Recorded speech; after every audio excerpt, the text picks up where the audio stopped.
On August 7, 2025, President Donald Trump's extensive reciprocal tariffs officially took effect, profoundly reshaping the global trade landscape. This measure has driven the average effective US tariff rate to 26, the highest since 1910, and is projected to cost American households an average of $2,800 annually. This new tariff regime features a complex, tiered structure, with country-specific rates ranging from a baseline of 10% for the UK to 15% for the EU and Japan, 39% for Switzerland, and up to 50% for India and Brazil.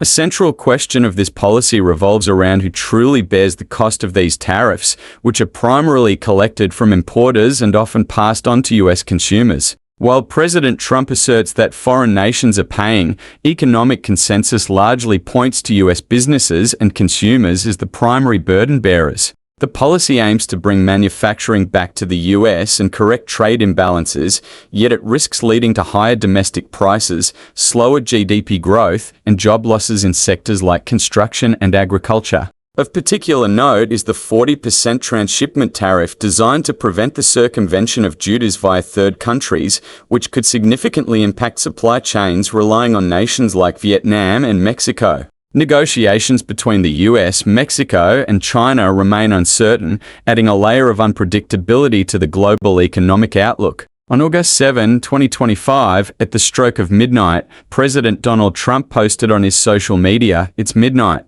This was more than just a statement. It was the declaration of a global trade war, pushing US import taxes to their highest levels in nearly a century. With Trump's tariffs now in effect, what happens next? And most importantly, who will bear the cost? How tariffs work, who pays, what, and how much? First, let's understand this new tariff framework. It's not a simple flat tax. The Trump administration categorized countries into three groups based on their negotiation outcomes. Baseline 10, the UK is the sole example, facing a 10% baseline tariff. Australia also falls into this category. Transactional 15, countries like Japan, the EU, and South Korea fall into this group. They secured a comparatively low 15% tariff rate by committing to significant investments in the US or purchasing American energy. For instance, Japan agreed to invest $550 billion to revitalize US core industries,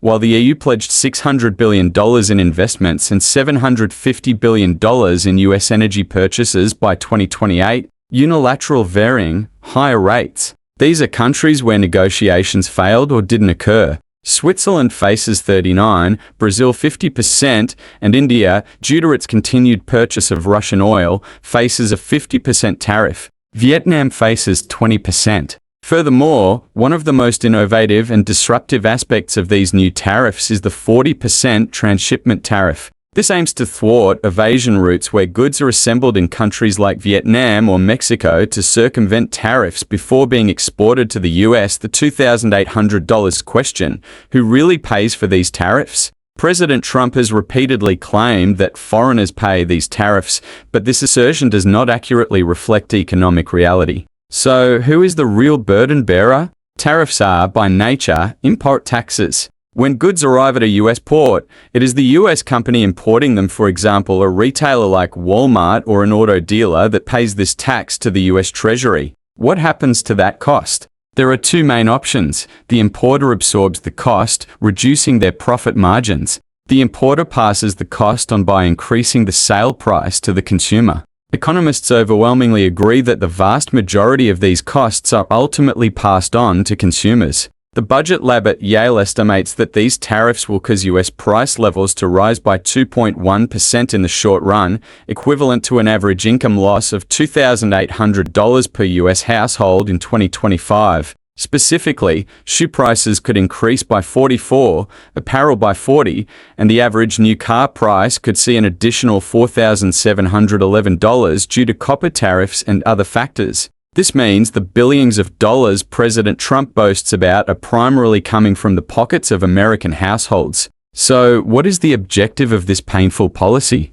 The Trump administration primarily aims to achieve two goals. First, to revitalize US manufacturing, and second, to rectify long-standing trade deficits. However, the reality is far more complex. Is manufacturing revival real? According to Yale's analysis, US manufacturing output could expand by 2.6% in the long run. Yet, this comes at a significant cost. Construction output is projected to contract by 4.1% and agriculture by 0.8%. This suggests a zero-sum game where some sectors gain at the expense of others. US automakers, for example, have complained that their costs have risen due to tariffs on steel and aluminum, key inputs, making them less competitive even when manufacturing domestically. Will trade rebalance? While demanding market access for US products from other nations, a fundamental question remains: does the US itself possess the production capacity to meet that demand?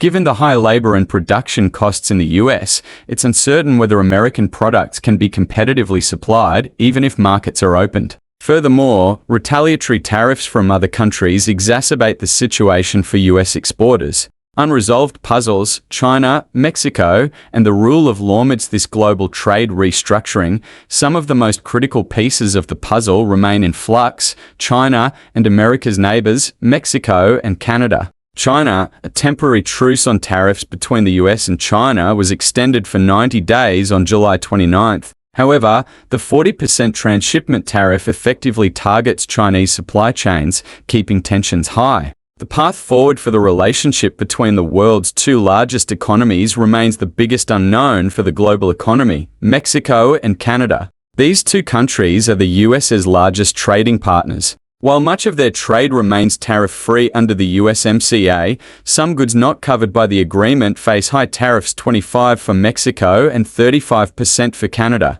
Mexico received a 90-day reprieve, but concerns about it being a transshipment point for Chinese goods mean tough negotiations will likely continue. President Trump's tariff policy is akin to throwing fine sand into the gears of the massive global economic machine. While an immediate dramatic collapse may not occur, prices will subtly rise, economic growth will gradually erode, and global supply chains will be disrupted. This policy might protect some domestic industries, but at the potential cost of higher living expenses for all Americans and a contracting overall economy. Will this grand experiment initiated by President Trump restore America's greatness, or is it a dangerous gamble that will ultimately harm the nation? The answer will unfold in our daily lives over the coming months and years. What is certain is that the world has entered uncharted territory with no clear path back.